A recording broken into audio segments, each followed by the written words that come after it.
2025 vai mudar a escalada no Monte Everest para sempre. De regras chocantes novas, a Sherpas em greve, a preços de permissões tão altos que até mesmo milionários estão se contorcendo. O Everest está entrando em uma era completamente nova. E seja você um escalador, um sonhador ou apenas alguém fascinado pelo que os humanos estão dispostos a arriscar para tocar o céu, a temporada de escalada deste ano pode ser a última que se assemelha ao Everest que pensávamos conhecer. Como sempre, é aconselhável a discrição do espectador. No passado, chegar ao topo do Everest geralmente seguia este processo. Você chega em Katmandu, voa para Lukla, atravessa vilas deslumbrantes do Himalaia até o acampamento base e passa semanas subindo e descendo entre acampamentos de alta altitude, permitindo a adaptação dos seus pulmões. Você descansa, se aclimata e espera. E quando os ventos diminuem e os céus se abrem, você faz seu esforço para o topo do mundo. Mas em 2025, aquele velho roteiro foi destruído. Você tem que escalar uma montanha de novas regulamentações para chegar ao topo do Everest nesta temporada. Algumas protegem a montanha, outras os alpinistas e outras, dependendo de quem você perguntar, a economia. O maior problema atual do Everest é a superlotação. O Everest se tornou muito perigoso, muito lotado e muito explorador da comunidade local Sherpa. Em 2024, foram emitidas 388 permissões para potenciais alpinistas, todos acompanhados de seus guias ou Sherpas, colocando perto de 1.000 pessoas na montanha, um número que continua a sobrecarregar tanto o meio ambiente quanto as condições de segurança. As multidões, além de aumentar os riscos de avalanche e montanhas de resíduos deixados nas encostas, colocaram uma grande pressão na experiência do Everest.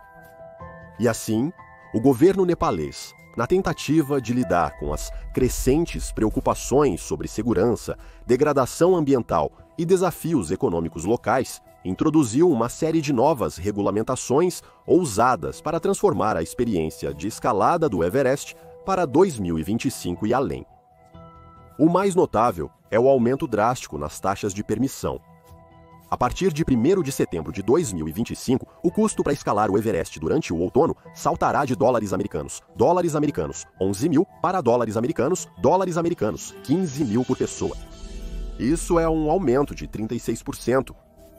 O governo nepalês diz que esse aumento já é muito atrasado, com o ministro do Turismo Badri Prasad explicando: temos o desafio de salvar as montanhas em um momento em que os países ricos estão na competição do desenvolvimento físico.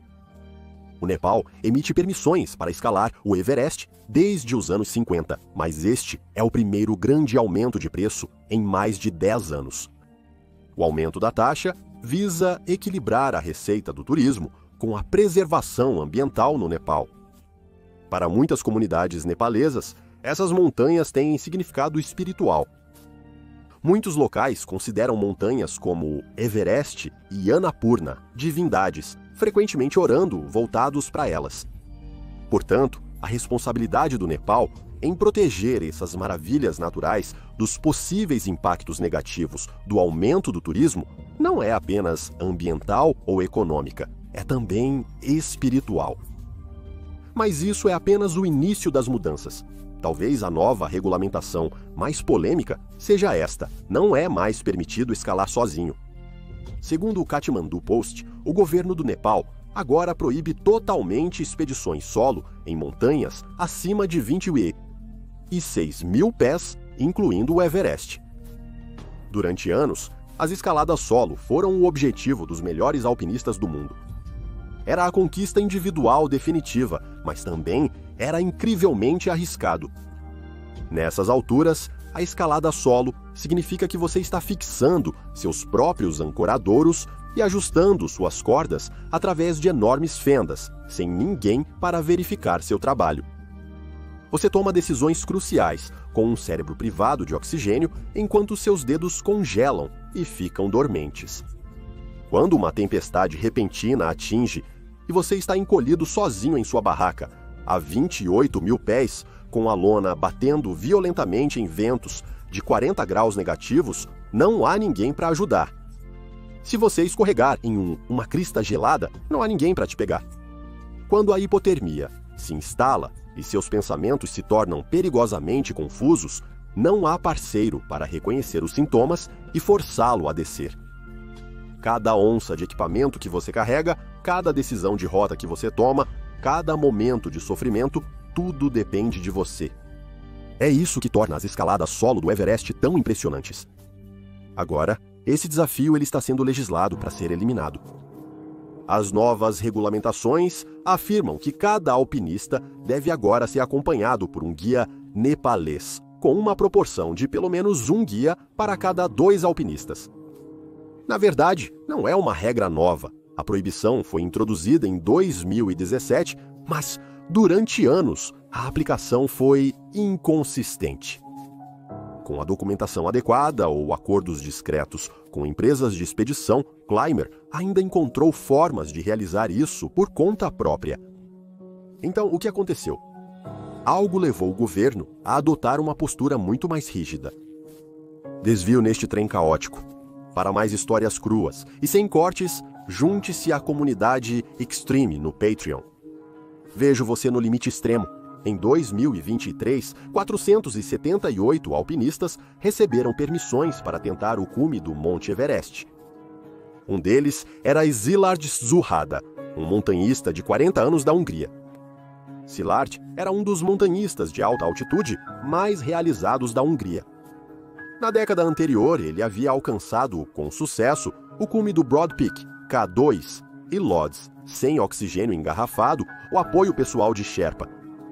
Sua reputação foi construída não na velocidade ou acrobacias, mas em um compromisso silencioso com o que os alpinistas chamam de escalada por meios justos, o que significa escalar sem auxílio artificial e com total respeito à montanha e seus riscos. Em 2023, Szilárd finalmente voltou seu olhar para o Everest. Esta expedição em 2023 deveria concluir esse legado. Se bem-sucedido, Zsuhada se tornaria o primeiro húngaro a escalar o Everest neste estilo. Isso é algo que menos de 200 pessoas na história já conseguiram, e com bons motivos. É extremamente perigoso. Ainda assim, dado sua vasta experiência, Zsuhada deve ter sentido uma profunda sensação de prontidão e excitação silenciosa enquanto se preparava para sua histórica ascensão. Em abril de 2023, Zsuhada chegou ao acampamento base do Everest e começou suas meticulosas preparações. Ele se aclimatou e escalou progressivamente mais alto na rota padrão do South Col, seguindo um plano preciso. Então, em 21 de maio de 2023, Szilárd começou sua tentativa final de cume. Fiel ao seu estilo, ele escalou sem um Sherpa, sem oxigênio engarrafado e sem apoio físico na montanha, mas ele não estava completamente sozinho. Szilárd tinha uma pequena equipe no acampamento base do Everest que monitorava seu progresso e contatava-o em check-ins agendados. Ele também carregava um sistema de posicionamento global, permitindo à equipe rastrear seus movimentos. Na manhã de 24 de maio, ele foi visto pela última vez descansando em um lugar chamado The Balcony, a 27.600 pés de altura. Este local é bem no meio da zona da morte, onde os níveis de oxigênio são tão baixos que o corpo humano sente como se estivesse literalmente morrendo. Nessas condições, até alpinistas experientes podem ser surpreendidos por uma avalanche, desenvolver doença de altitude ou cometer erros quando seu cérebro opera com 1/3 do oxigênio habitual. A capacidade de decisão fica comprometida. Os dedos das mãos e dos pés começam a congelar. Cada respiração é uma luta. Agora, imagine enfrentar isso completamente sozinho, assim como Szilárd estava fazendo. O que provavelmente piorou as coisas foi o clima. No final de maio, o clima no Everest começa a ficar extremamente imprevisível. A temporada pré-monção, que permite tentativas de cume, começa a dar lugar à temporada completa de monção, trazendo neve pesada, ventos ferozes e condições que mudam rapidamente. Os guias Sherpa locais conhecem bem essa transição, pois a viram ceifar vidas anualmente. Mais tarde, no mesmo dia, outros alpinistas relataram vê-lo novamente, desta vez perto do degrau Hillary, apenas 112 pés verticais abaixo do cume. As testemunhas notaram que ele se movia muito devagar e parecia totalmente exausto, mas continuava de pé e seguindo em frente. Ele estava prestes a alcançar seu objetivo quando, subitamente, o rastreador de satélite de Shillard parou de transmitir. Sua equipe de apoio perdeu todo o contato com ele e no rádio havia apenas silêncio. No dia seguinte, 25 de maio, um drone e alpinistas avistaram o que parecia ser um corpo imóvel perto do mesmo local. Apesar da falta de provas, suspeitava-se que Shillard era o culpado. Ele ainda estava vivo naquele instante, consciente de que o socorro poderia estar chegando? Ou desvanecendo entre momentos de confusão e silêncio? Ele aguardava esperançoso que alguém surgisse da névoa branca. Ou ele já tinha desistido apenas a alguns passos do cume pelo qual ele treinou a vida toda? Ninguém sabe. Uma equipe de resgate foi enviada para encontrá-lo, mas o mau tempo e a localização dificultaram a missão. Quando eles chegaram à área, Gillard havia desaparecido. Especialistas acreditam que Gillard pode ter sido surpreendido por uma mudança repentina no tempo da monção, sendo soterrado por uma nevasca inesperada ou desorientado em condições de visibilidade zero que se formaram em minutos. Quem sabe? O que sabemos é que Gillard, sem um guia local que entendesse esses padrões sazonais, estava no Everest completamente sozinho. Os socorristas gritaram seu nome e procuraram freneticamente na neve, mas não houve resposta aos seus chamados e nenhum sinal de movimento. Após várias tentativas, em condições cada vez mais perigosas, com o tempo piorando a cada hora, a equipe de resgate não teve escolha a não ser voltar. No dia 27 de maio, com a esperança esgotada e sem opções, a busca foi oficialmente encerrada. Gillard Suhara foi declarado desaparecido, provavelmente morto. Claro, ninguém pode saber exatamente o que aconteceu com Gillard nos momentos finais, mas perguntas persistentes permanecem. Se ele estivesse usando oxigênio suplementar ou acompanhado por um Sherpa, seria possível evitar essa tragédia. Uma abordagem diferente ou uma aplicação mais rigorosa das regulamentações de escalada poderiam ter mudado o desfecho. Apesar das autoridades nepalesas nunca mencionarem publicamente o caso de Suhara, eventos como seu desaparecimento influenciaram suas decisões. Até 2025, eles impuseram uma proibição estrita de expedições solo ao Everest, tornando guias obrigatórios para cada escalador. Para eles, casos como o de Gillard mostraram que os riscos não compensavam mais. Como explicou Arati Nupani, diretora do Departamento de Turismo, o governo tornou os guias obrigatórios para garantir a segurança do escalador na montanha. E assim, a era do escalador solo do Everest acabou. Mas isso não é tudo que as autoridades fazem para garantir a segurança do escalador. Como nova medida de segurança, escaladores deverão carregar dispositivos avançados de rastreamento por satélite durante a subida. Este requisito se baseia no polêmico chip de rastreamento introduzido em 2024, mas com uma grande atualização. Os novos dispositivos, que custam cerca de $500 americanos cada, vão além de simples localizadores, sistema de posicionamento global. São pequenas unidades robustas que rastreiam a localização de um alpinista em tempo real e monitoram sinais vitais, como frequência cardíaca, temperatura corporal e níveis de oxigênio no sangue. Esses dispositivos enviam os dados para os acampamentos base e equipes de resgate via satélite, mesmo sem rede celular. Se o dispositivo detectar leituras anormais, como queda no oxigênio ou mudanças extremas na temperatura corporal, ele pode alertar automaticamente as equipes de resgate. O governo espera que essa atualização reduza drasticamente o tempo para localizar e resgatar alpinistas em perigo, potencialmente salvando dezenas de vidas anualmente. Agora, sobre salvar vidas, vamos observar as mudanças mais significativas em 2025, que impacta a verdadeira espinha dorsal das expedições ao Everest, a comunidade Sherpa.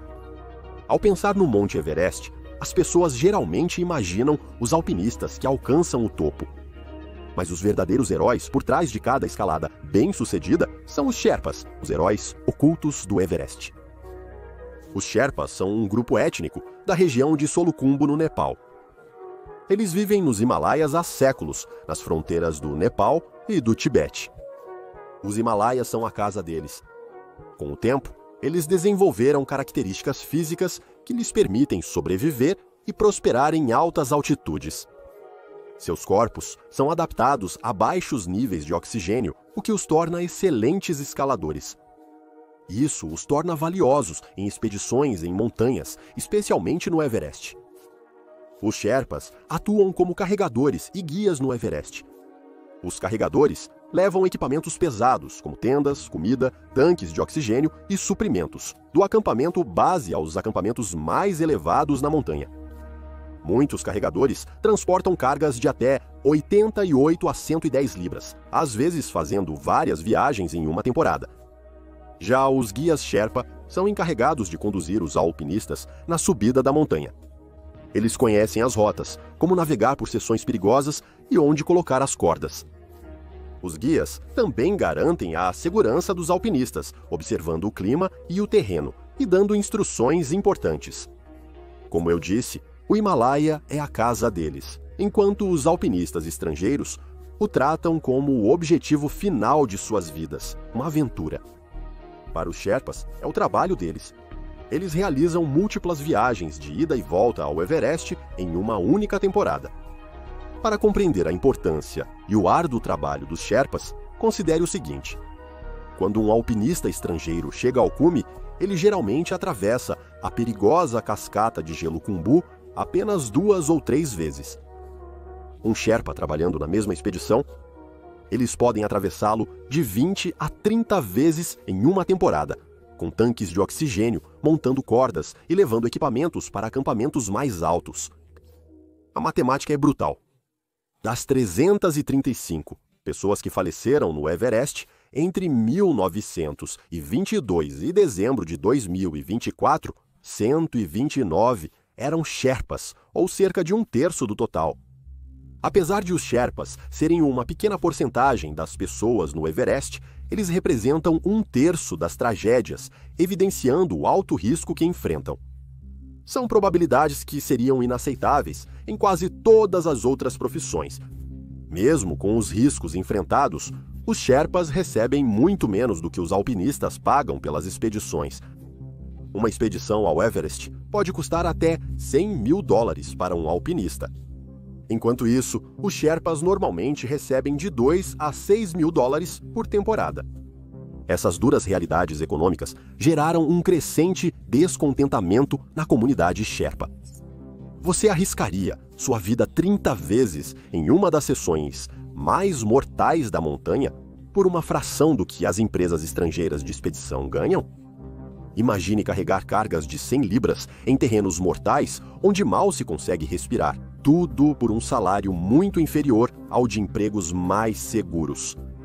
Por décadas, esse desequilíbrio tem sido uma realidade desconfortável da escalada do Everest, mas em 2025 as coisas finalmente estão mudando. Segundo as novas regras, empresas de expedição precisam pagar salários bem maiores para os guias Sherpa e equipe de suporte. Elas também são obrigadas a fornecer seguro de morte e lesões com cobertura de até 2 milhões de rúpias nepalesas, ou aproximadamente $14.400 para os Sherpas que trabalham na montanha. A exigência do seguro é um grande negócio. No passado, quando os Sherpas faleciam na montanha, suas famílias frequentemente recebiam uma compensação mínima. Em regiões onde um Sherpa geralmente sustenta uma família grande, a morte do provedor pode ser economicamente devastadora. Os novos requisitos de seguro garantem que as famílias não ficarão desamparadas se ocorrer uma tragédia. Essas mudanças não ocorreram no vácuo. Elas vieram após anos de advocacia de organizações Sherpa e uma greve ameaçada durante a temporada de escalada de 2024. A ameaça de uma greve dos Sherpas no Everest no ano passado chocou a comunidade de montanhismo. Os Sherpas são essenciais para viabilizar as expedições comerciais no Everest. O governo teve que agir e as regulamentações de 2025 representam a sua resposta. Mas será o bastante e há mais novidades. Grandes mudanças também estão chegando ao acampamento base do Everest. Com o objetivo de diminuir o congestionamento e o impacto ambiental, novas regras restringirão o tamanho e tipo de estruturas permitidas no acampamento base. Fim dos dias de tendas de luxo, com áreas completas para refeições e lazer. A partir de 2025, cada expedição terá apenas tendas de dormir básicas, uma tenda de refeições comunitária e estruturas de apoio essenciais. Preocupações ambientais também são tratadas com políticas mais rígidas de gestão de resíduos. Recordam-se das sacolas de fezes que mostrei no meu último vídeo, chamado Como 2024 mudou a escalada do Everest para sempre. Bem, elas não irão a lugar algum. Os alpinistas ainda devem trazer seus resíduos humanos de volta montanha abaixo para evitar contaminar o meio ambiente e as fontes de água. O sistema de gestão de resíduos também foi melhorado. Os alpinistas devem trazer no mínimo 8 quilos de resíduos para recuperar seu depósito, garantindo o descarte adequado de seus resíduos. Alpinistas que não cumprirem podem enfrentar pesadas multas e proibição de futuras escaladas. Lembremos das polêmicas regulamentações de helicópteros. Nos últimos anos, o uso de helicópteros na região do Everest disparou, com alpinistas ricos usando-os para pular a exigente caminhada até o acampamento base, ou até mesmo para saltar entre acampamentos mais altos. Essa prática, conhecida como heli jumping, tem sido criticada por dar aos alpinistas privilegiados uma vantagem injusta e contribuir para a poluição sonora que perturba a vida selvagem local e as comunidades. As novas regulamentações visam restringir o uso de helicópteros apenas para resgates de emergência e entregas essenciais de suprimentos. Uma zona de não voo foi estabelecida acima do acampamento base, exceto para resgates, com pesadas multas para infrações. Porém, o avanço mais notável para 2025 pode ser a ampliação do uso de drones no gerenciamento de suprimentos no Everest. Com base em testes bem-sucedidos em 2024, o governo nepalês aprovou a implantação de uma frota de drones de alta altitude capazes de entregar suprimentos críticos para acampamentos tão altos quanto o acampamento 3, a 23.500 pés. Segundo o New York Times, esses drones especializados podem transportar até 44 libras de equipamento e operar nas condições extremas dos acampamentos mais elevados. Eles são projetados para reduzir os riscos enfrentados pelos guias Sherpa durante as expedições. O programa de drones é um pouco controverso. Alguns puristas dizem que isso diminui o desafio bruto do Everest, mas outros adoram porque pode salvar vidas, particularmente entre os Sherpas, que fazem muito mais viagens por seções perigosas do que os alpinistas estrangeiros. Nos testes de 2024, esses drones entregaram com sucesso garrafas de oxigênio, suprimentos médicos e alimentos ao acampamento, 2 a 21 mil pés de altura. Em 2025, o uso de drones se tornará parte padrão da logística do Everest, expandindo este programa de entregas regulares. Mas não são apenas drones e regulamentos que estão transformando o Everest. A infraestrutura também está. Uma nova estrada conecta Katmandu diretamente à região de Khumbu, diminuindo o tempo para chegar ao ponto de partida da caminhada ao Everest. A estrada muda significativamente a experiência das pessoas na jornada ao Everest. Tradicionalmente, a aventura começava com um voo arrepiante para Lukla. Dali em diante, os caminhantes levariam cerca de 10 dias até o acampamento base, uma jornada que que permitia a aclimatação adequada e imersão na cultura local. Essa estrada elimina completamente isso. A jornada agora se parece com isso. 12 horas de Katmandu a Saleri de ônibus público, depois de Saleri a Tamdanda de jipe, seguido por uma caminhada de 6 horas para chegar a Lukla. Isso reduziu o tempo de viagem de uma caminhada de uma semana para uma viagem que pode ser concluída em apenas 2 dias. A estrada foi finalizada no fim de 2024 e atualmente é usada por moradores locais e caminhantes. Embora esse acesso melhorado tenha sido bem-vindo por alguns, particularmente os moradores locais que agora têm melhor acesso à saúde e aos mercados, outros se preocupam que isso levará a ainda mais multidões e maior comercialização da região. Duvido disso com as novas regras e preços de permissão. Mesmo com todas as mudanças, os desafios essenciais do Everest continuam. Altitude extrema, que pode acabar rapidamente com os alpinistas, frio brutal, que congela a pele exposta em minutos, e tempestades súbitas e violentas que aparecem sem aviso prévio. Nenhuma regulamentação pode domar essas forças naturais fatais. Assim, mesmo que novas regulamentações e tecnologias possam mudar a abordagem das pessoas ao Everest, elas não alteram o que torna a montanha um desafio tão formidável. Continua sendo um teste de resistência humana, determinação e julgamento que poucos irão experimentar. Ao olharmos para a temporada de escalada de 2025 e os anos seguintes, uma pergunta se destaca: essas mudanças tornarão o Everest mais seguro? Vamos descobrir. Apoie o canal, associe-se para benefícios exclusivos. Valeu por assistir, até a próxima. Seja audaz e viva com coragem.